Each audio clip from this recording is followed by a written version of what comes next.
all the things in the world are made of incredibly tiny particles called atoms. There are 92 different kinds of them.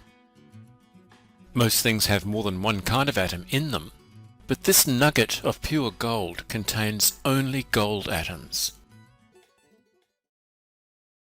So we call it an element. An element is a substance made of only one kind of atom.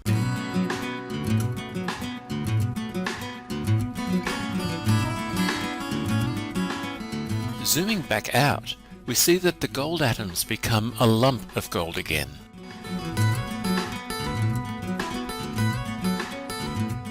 If we zoomed out from silver atoms, we'd see a lump of silver instead.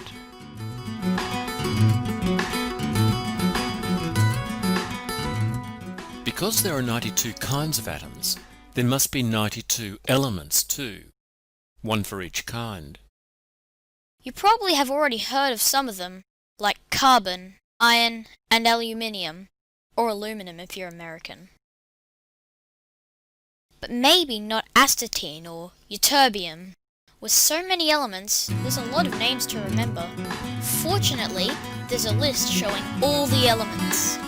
It starts with the element with the lightest atoms, hydrogen, and goes to the element with the heaviest atoms, uranium. This list is called the periodic table.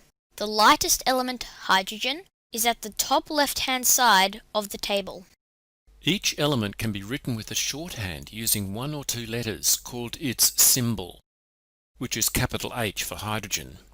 Elements are currently organized in order of increasing atomic number.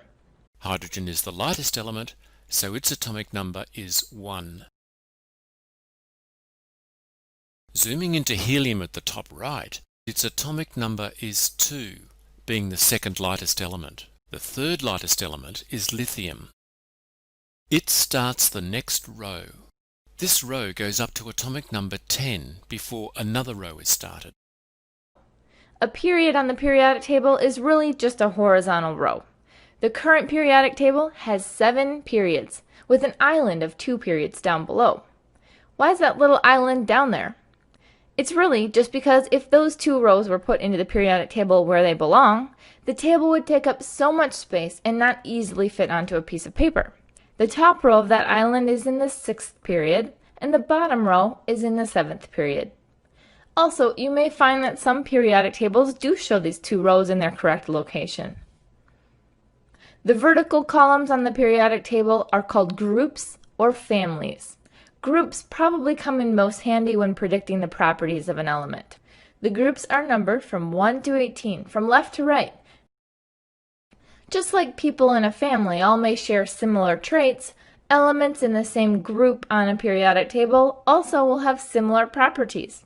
All of group 1 elements, except hydrogen, are soft, malleable metals that explode when you put them into water. Beautiful. Oh, wow.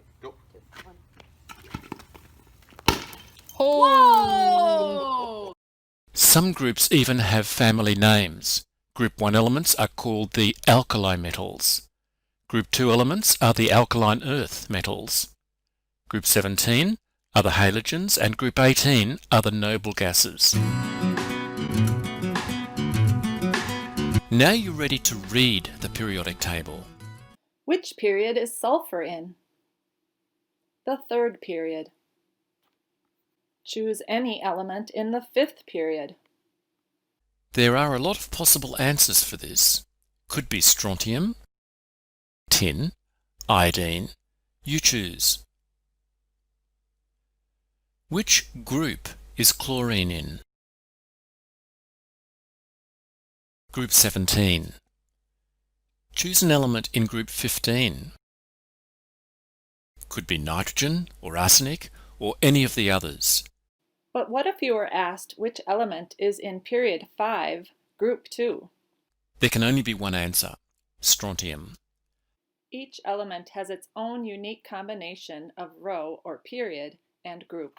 My view is that the periodic table is the alphabet of the universe, whereas our ordinary alphabet is a list of letters that can make all the words in our language.